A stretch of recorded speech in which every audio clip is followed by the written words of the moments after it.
Olá, eu sou Carol Siqueira e começa agora a Revista da Câmara com as notícias mais importantes da semana aqui na Câmara dos Deputados. O deputado Rodrigo Maia assume a presidência da Câmara até fevereiro do ano que vem e diz que quer construir o diálogo com o governo, com a sociedade e com os partidos. Nós temos que dialogar a maioria com a minoria. A Revista da Câmara mostra todos os detalhes dos bastidores da eleição do novo presidente da Câmara, da corrida atrás dos votos ao primeiro compromisso. E você vai ver também: Comissão de Constituição e Justiça rejeita recurso de Eduardo Cunha contra a decisão do Conselho de Ética que pede a cassação do mandato dele. O processo segue para o plenário. Comissão Mista de Orçamento aprova texto base da Lei de Diretrizes Orçamentárias para o ano que vem, sem a CPMF. É rua ou estrada? Um projeto em discussão na Câmara promete um recall na Lei do Farol aceso durante o dia.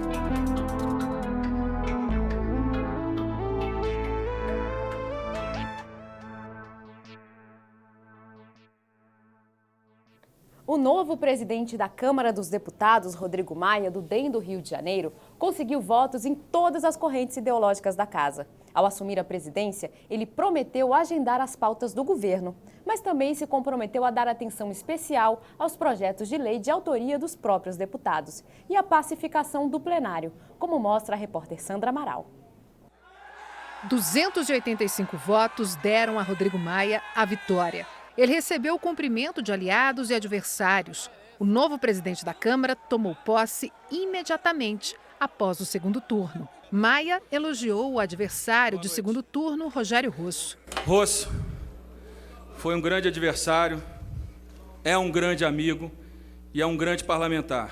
E agradeceu o apoio dos vários partidos que o levaram à vitória, como sua própria legenda, o DEM, e o PSDB, que articulou a candidatura de Maia. Ele também agradeceu a ajuda de líderes de partidos que fazem oposição ao governo interino de Michel Temer. Afonso Florencio, obrigado. Obrigado pela confiança. Obrigado. Ao lembrar da família, Rodrigo Maia se emocionou. Quero agradecer a minha família, meu pai.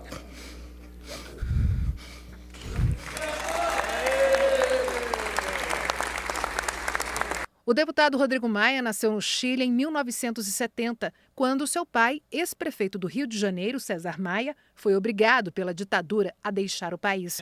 Eleito deputado federal pela primeira vez em 1998, está no 5º mandato.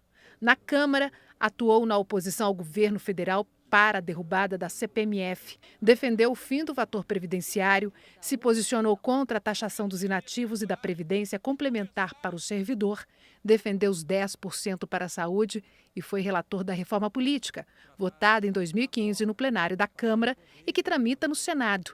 Ao finalizar seu discurso de posse, o presidente da Câmara, Rodrigo Maia, deixou claro que a prioridade das votações na casa não será apenas para os projetos vindos do Executivo. Nós temos uma pauta do governo que é importante, sim, para o Brasil, mas nós temos uma pauta da sociedade que vem através de cada um de nós, que precisa ser debatida, discutida e votada.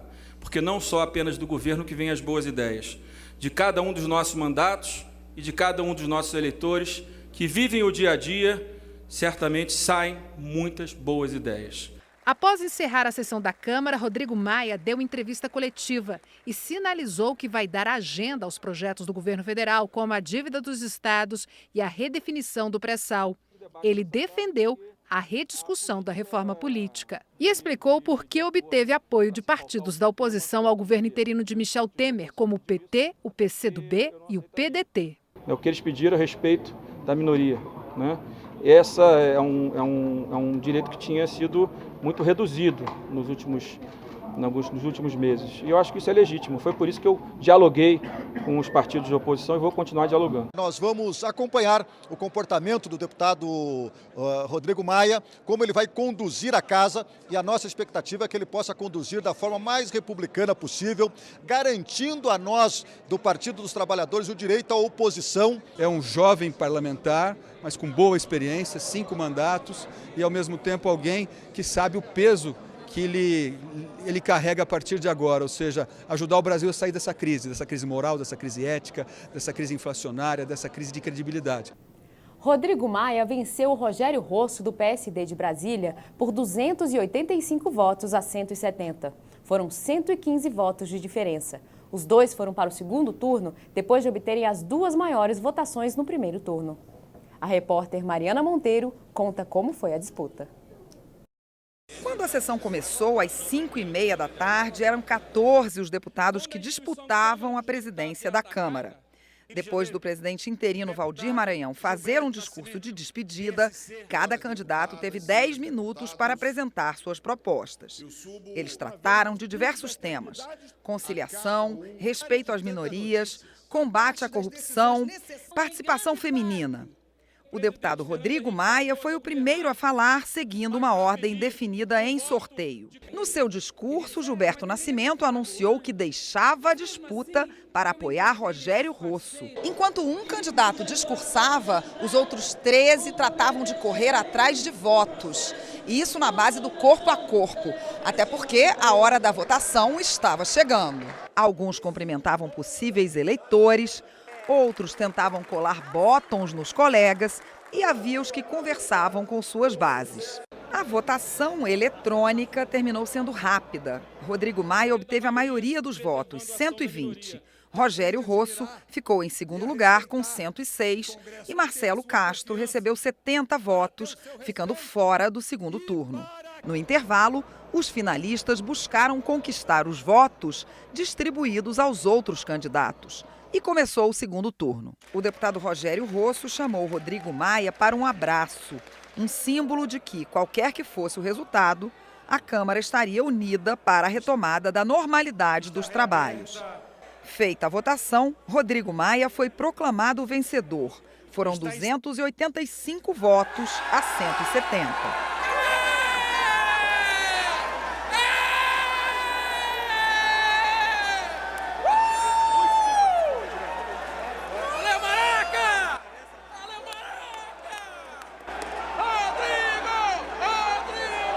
No discurso de agradecimento, a emoção do novo presidente da Câmara e um pouco das prioridades da gestão dele para os próximos 6 meses. Nós temos muito trabalho a fazer, nós temos que pacificar esse plenário, nós temos que dialogar a maioria com a minoria.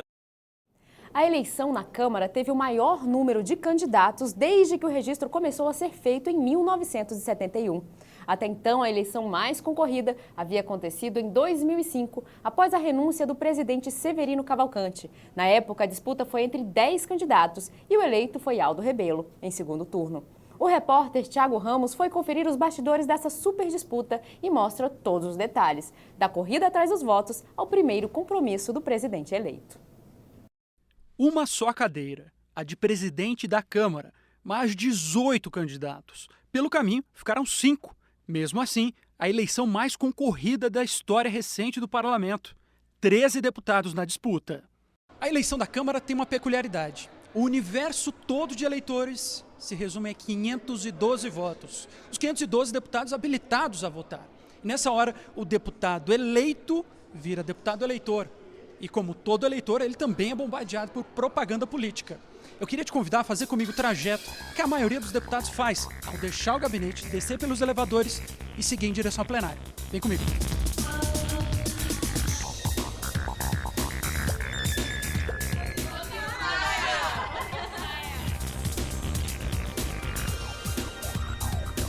Essas aqui são as esteiras horizontais que passam por debaixo da rua e levam até os anexos da Câmara. Como vocês podem ver, já tem propaganda no caminho. Quem que deve votar? Cristiane Brasil. Por quê? Porque sim. É uma mulher na presidência.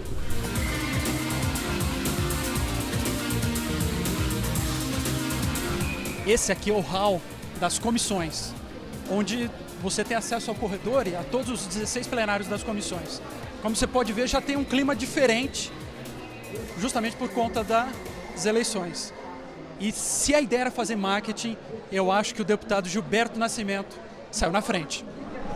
Políticas ideológicas ameaçam o futuro da nossa jovem democracia. Essa é a entrada principal dos deputados em direção ao plenário. E aí eu queria chamar a atenção para vocês para uma espécie de corredor polonês formado pelas garotas responsáveis pelas propagandas. Todo deputado passa por ali, quase todo deputado passa por ali. E o que acontece é que eles não conseguem fugir da propaganda. Vamos passar também. Boa tarde. tarde. Boa tarde. De nada.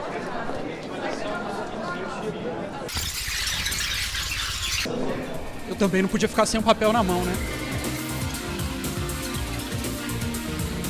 E a gente entra de fato no espaço conhecido como Salão Verde. Aqui deputados, cidadãos e até eleitores vêm cobrar dos deputados uma posição. Essa é a entrada do plenário, onde de fato e finalmente o deputado vai acabar votando. E aí já é outra história. O clima de tensão antes espalhado pela casa encontrou no plenário o espaço ideal para se concentrar. O candidato, o discurso, o eleitor e o voto, tudo junto. Dali saiu a decisão de um segundo turno entre dois candidatos. Começou aí uma nova eleição. Rogério Rosso e Rodrigo Maia saíram em busca de apoio. Do plenário, Maia foi para o PT, Rosso para o PTB. Em uma hora, o desafio de construir acordos e alianças. O entra e sai de salas acabou inevitavelmente num encontro, na liderança do Partido Progressista, em meio a uma confusão de jornalistas, cinegrafistas e de deputados. O primeiro anúncio veio para Rosso. Toda a bancada majoritariamente decidiu apoiar o deputado Rogério Rosso no segundo turno. Maia deu o troco na sequência. O PR vai, orientado e fechado, vai apoiar o presidente Rodrigo Maia. Aê! Valeu, Rodrigo! Aê! Agora, reparem na cena. Nessa maratona, a disparada foi em direção ao PTN, partido do candidato Gaguin. Em tudo isso, um objeto presente o tempo todo, o celular. Haja gogó e perna para tanto esforço. Por volta das 11h15 da noite, os dois candidatos foram para o plenário enfrentar o destino do voto. Depois da madrugada, uma manhã de trabalho. O presidente Rodrigo Maia chegou à Câmara dos Deputados por volta das 11 horas da manhã. A primeira reunião foi com o senador Aécio Neves, do PSDB, uma visita de agradecimento pelo apoio. Ali mesmo, recebeu uma sugestão de levar adiante a reforma política. Ao meio-dia, foi a vez de encontrar o presidente interino da República, Michel Temer. Rodrigo Maia disse que vai trabalhar para unir a base do governo na Câmara. Às 3 da tarde, o presidente da Câmara se reuniu com o presidente do Senado, Renan Calheiros. A ideia é que as duas casas trabalhem em conjunto. A vitória do Rodrigo Maia é uma demonstração sobeja de que a boa política, ela não morreu, ela está vivíssima. 4h30 da tarde foi a vez de visitar o Itamaraty.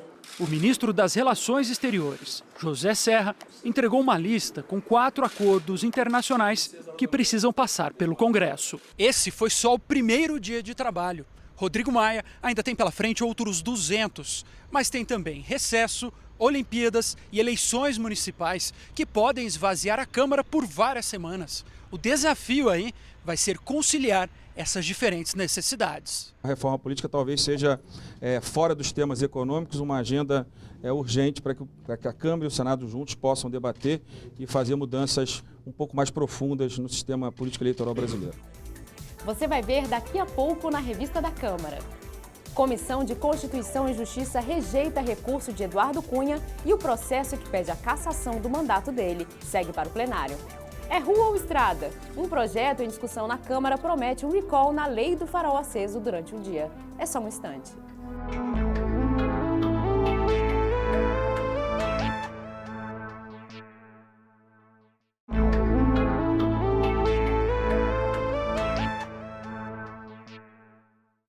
A Comissão de Constituição e Justiça rejeitou o recurso de Eduardo Cunha contra a decisão do Conselho de Ética que pede a cassação do mandato dele. Foram 48 votos contra 12. O processo segue para votação em plenário, o que só deve ocorrer na primeira semana de agosto.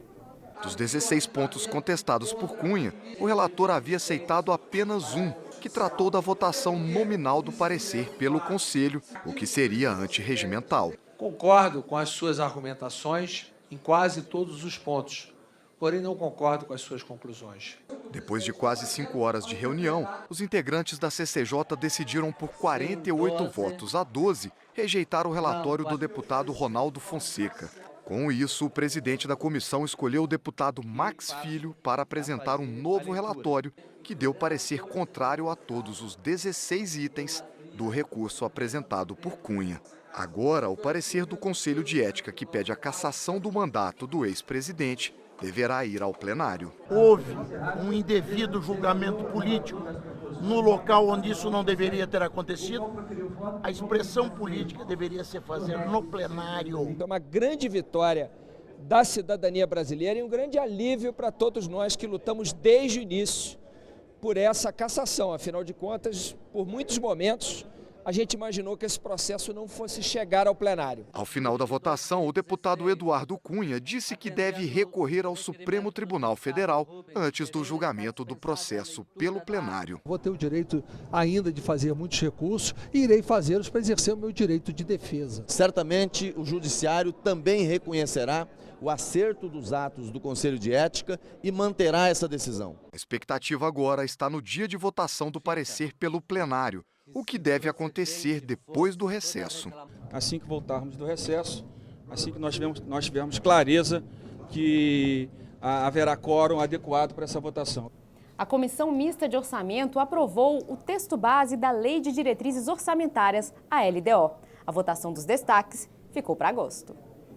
O consenso entre deputados e senadores da Comissão Mista de Orçamento permitiu a fixação de uma meta de déficit primário para 2017 de 139 bilhões de reais. O texto original do projeto de lei de diretrizes orçamentárias previa que os recursos originários de uma redução do déficit seriam destinados para ações de investimentos.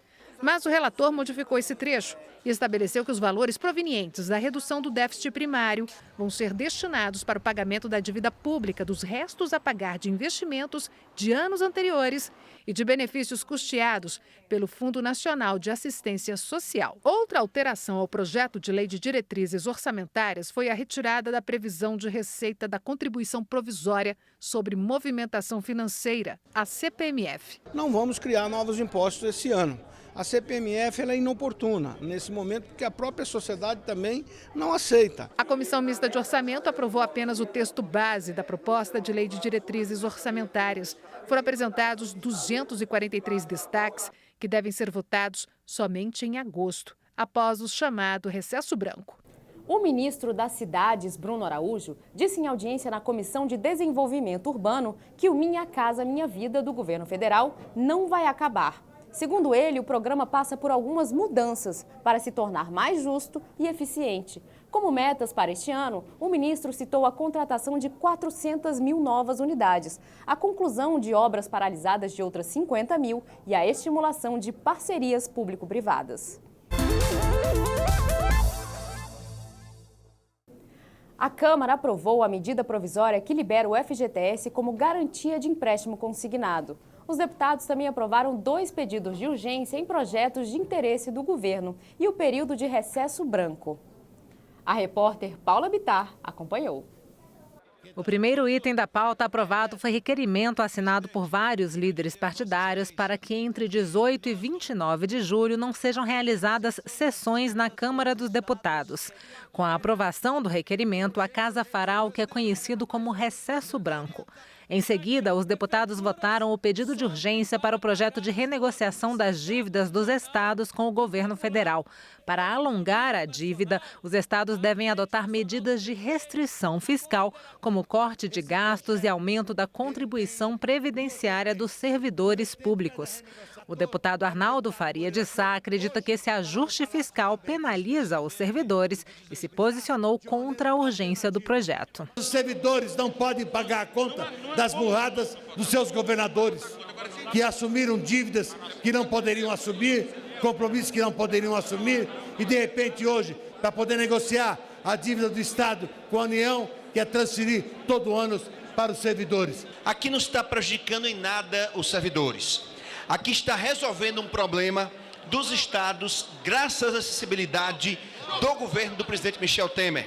Os estados voltam a ter perspectiva e esperança de reação. O requerimento acabou aprovado por 334 votos a 118. Outro pedido de urgência aprovado foi para o projeto que retira a obrigatoriedade de atuação da Petrobras como operadora única de todos os blocos contratados pelo regime de partilha de produção em áreas do pré-sal. Proposta classificada como a salvação nacional pela base do governo e chamada de entreguista pela oposição. Nós queremos debater mais. Nós queremos que o povo brasileiro tenha a oportunidade de entender, de saber o que está por trás desse projeto. Um projeto ruim, um projeto que ataca a conquista da garantia de que o dinheiro, o lucro do pré-sal vai para a saúde e para a educação do povo. Esse projeto é urgente para salvar a Petrobras. Esse projeto é urgente para salvar as prefeituras, sobretudo do Rio de Janeiro. Esse projeto é uma homenagem ao Brasil e uma homenagem ao Estado do Rio e às prefeituras do Rio que estão em grandes dificuldades. Os deputados também aprovaram medida provisória que permite aos trabalhadores da iniciativa privada, na hora de pedir um empréstimo consignado, usar como garantia os recursos de sua conta no FGTS, o Fundo de Garantia do Tempo de Serviço. E por unanimidade, o Supremo Tribunal Federal suspendeu por 60 dias a ação judicial que questiona os critérios do recálculo da dívida dos estados com a União. O processo ficará parado neste período para que as partes envolvidas tentem chegar a um acordo sem necessidade da discussão continuar no Judiciário. A CPI do DPVAT ouviu o presidente da seguradora Líder, empresa que faz a gestão dos recursos do seguro contra danos pessoais causados por veículos automotores em todo o território nacional. Xavier negou a participação de funcionários e advogados contratados pela Líder nas fraudes envolvendo o seguro e que chegam a 28 milhões de reais. As indenizações do seguro obrigatório de danos causados por veículos automotores vão para as famílias de pessoas que morreram por causa de atropelamentos e outros acidentes de trânsito. Vão também para acidentados que tiveram invalidez permanente declarada. Mas, segundo a investigação da Polícia Federal, 28 milhões de reais que serviriam para amenizar os problemas dessas famílias foram desviados por meio de diversos tipos de fraudes. De acordo com o inquérito, os grandes desvios envolveriam a empresa Líder, que gerencia os recursos do DPVAT desde 2008. O presidente da empresa, Ricardo Xavier, disse à CPI que o inquérito da Polícia Federal foi justamente baseado em investigações internas da própria Líder, quando a empresa desconfiou das fraudes. Em 2009, nós descontinuamos esse contrato, criamos uma superintendência de combate à fraude, desenvolvemos um sistema e aí, rapidamente, começamos a efetivamente conseguir constatar e verificar a fraude. Nesse período de 2008 a 2015, nós conseguimos comprovar 29.013 causas de fraudes, que foram evitadas de ser pagas, com uma economia de 263,6 milhões de reais. Segundo Ricardo Xavier, as fraudes seriam cometidas por quadrilhas que se utilizam de ocorrências falsas de acidentes e laudos médicos adulterados. Xavier negou à CPI o envolvimento da Líder nas fraudes. Nós já promovemos verificações, investigações internas, não temos nenhuma evidência disso, nunca constatamos qualquer caso de funcionário interno envolvido em qualquer prática de ilícito. Há as fraudes envolvendo muito dinheiro e há também aquelas pequenas, mas que podem ser perversas. Quando um acidentado está no leito de morte, aparecem os tais urubus com uma procuração forjada para que fiquem com uma parte do dinheiro do seguro. Você tem fraude, que é a fraude que prejudica a vítima, alguém que vai lá no leito do hospital, pega a assinatura de alguém e aí é uma procuração que permite o fraudador abrir conta, movimentar, ou seja, o dinheiro não chega para a vítima, vai para o atravessador, vai para o criminoso. Esse é um tipo de fraude, mas você tem outros tipos de fraudes que são as fraudes com simulações. Ou seja, um acidente que não existiu, uma vítima que não existiu, e aí você tem policiais envolvidos, você tem médicos, peritos envolvidos e você tem a liberação de recursos para uma finalidade que é uma finalidade criminosa. O DR suspendeu novas multas para quem não usar o farol baixo durante o dia, mas isso só no estado de Pernambuco. O problema por lá e em muitas cidades no país é saber a diferença entre as ruas e as estradas para não ser multado. Aqui na Câmara, um projeto tenta corrigir o problema, ao determinar que os faróis ligados sejam exigidos de dia somente em túneis e nas rodovias não localizadas em áreas urbanas ou de expansão urbana. A ideia é simples. Com o farol do veículo aceso, o motorista fica mais visível na estrada durante a viagem e assim pode evitar acidentes. O autor da lei, que entrou em vigor em 8 de julho, foi o deputado Rubens Bueno. Com um simples gesto de deixar a luz acesa durante o dia nas rodovias, você estará evitando acidentes e salvando vidas. Por outro lado, segundo o deputado Laerte Bessa, existem cidades que são cortadas por rodovias dentro do perímetro urbano e a nova lei pode criar uma confusão para os motoristas. O deputado apresentou um projeto de lei para acabar com a obrigatoriedade de se usar o farol aceso durante o dia em zonas urbanas. Aqui no Distrito Federal, dando como exemplo, um carro, no mesmo momento que ele está numa via vicinal, ele já está na rodovia, né? Nós temos rodovias aqui no Distrito Federal que atravessam o sul-norte e leste-oeste. Então, vai confundir bastante os usuários, né? E também aumentar a indústria da multa. Na dúvida, é melhor deixar o farol aceso, pois quem desobedecer à nova lei poderá ser multado em R$ 85 e receber 4 pontos na carteira. De acordo com este consultor de trânsito, a iniciativa reduziu os índices de colisões entre carros e acidentes envolvendo pedestres e ciclistas nos países onde a medida já é adotada. Mesmo que você ache que não é necessário, ande sempre com o farol ligado. Ande sempre com o farol ligado, esteja em rodovia ou não esteja de dia, com mais sol, um dia nublado e tal, ande sempre com o farol ligado, porque isso não é proibido por lei e isso não faz mal para ninguém. Isso ajuda a segurança de modo geral.